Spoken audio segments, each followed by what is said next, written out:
to 6 and 6, where we cover 6 stories from around the world in 6 minutes or less. With that said, start your timer.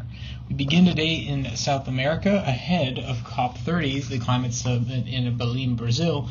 A 4-lane highway is being constructed through a protected stretch of the Amazon rainforest, sparking controversy. The 13-kilometer, 8-mile or so, road is intended to ease traffic for the more than 50,000 participants, including world leaders expected at the November 2025 conference.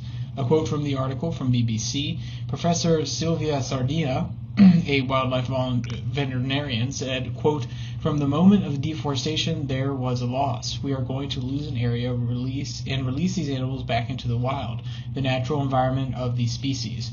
Warning that the highway will hinder wildlife rehabilitation and fragment habitats," end quote.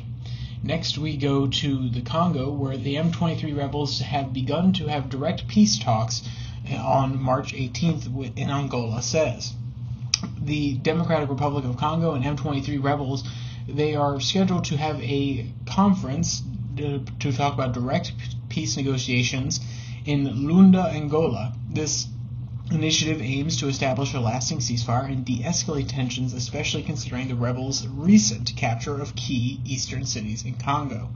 From Reuters, quote, "Direct peace talks between the Democratic Republic of Congo and the M3 rebels will begin in Angola's capital on March 18th, Angola's president said in a statement on Wednesday. The southern African country has been trying to mediate a lasting ceasefire and de-escalate tensions between Congo and the neighboring Rwanda, which has been accused of backing the Tutsi-led rebel group.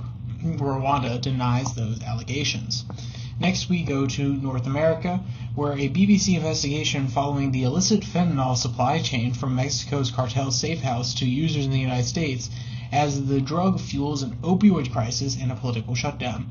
In northern Mexico, reporters observed cartel operatives stuffing nearly 5,000 fentanyl pills into a car's fuel tank for smuggling. A quote from BBC, quote, "Dealer J on the U.S. demand, last time Trump was in office, he failed to do something, but it never ever happened. They're always going to be in demand. And where's the biggest demand? The United States. Lucky for us," said Jay, expressing doubt that trafficking, tariffs, or enforcement will be dealt with in the U.S. appetite for fentanyl. Mexican President Claudia Sheinbaum said, quote, "The U.S. government should take responsibility for the opioid consumption crisis that causes so many deaths," end quote. Next, we travel to Asia, where in Vietnam and Singapore are having to elevate their bilateral relations and, quote, "comprehensive strategic partnership," focusing on enhancing collaboration in subsea cable development, finance, energy sectors, and so on. This agreement underscores the importance of digital connectivity and infrastructure in Southeast Asia.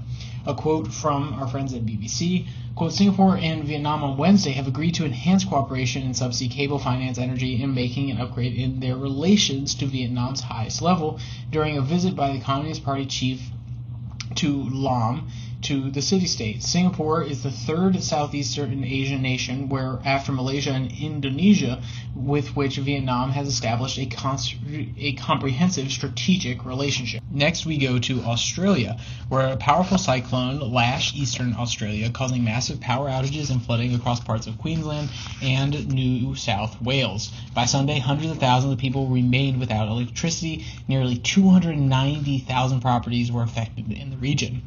A quote from our friends at Reuters, quote, Prime Minister Anthony Albanese said, quote, "The situation in Queensland and northern New South Wales remains very serious due to flash floods, flooding, and heavy winds." He warned, adding, quote, "Heavy rainfall, damaging wind gusts, and coastal surf impacts are expected to continue over the coming days." And finally, we go to Europe, where Russia has presented the United States with a list of demands aimed at ending the ongoing conflict in Ukraine, resetting bilateral relations. The demands reportedly include assurances against NATO membership for Ukraine and recognition of certain territorial claims by Russia. A quote from our friends at Reuters says, quote, "Russia has presented the U.S. with a list of demands to deal with the end of the war against Ukraine and reset relations with Washington, according to two people familiar with the matter. It is not clear what exactly Moscow included on its list or whether it is willing to engage in talks with Kiev prior to their acceptance. End quote. And if you want to check out any of today's articles, all of them will be linked in the description below the like and subscribe button. Also down there you can find the podcast on Spotify, Pocket Cast, and Podvine. And if you want to hear U.S.-related news, you can come back on Monday, Wednesday, Friday, where we talk about it at the exact same YouTube channel, exact same RSS feed. So, with all that said, there's only one more thing to say. Stay safe, don't die.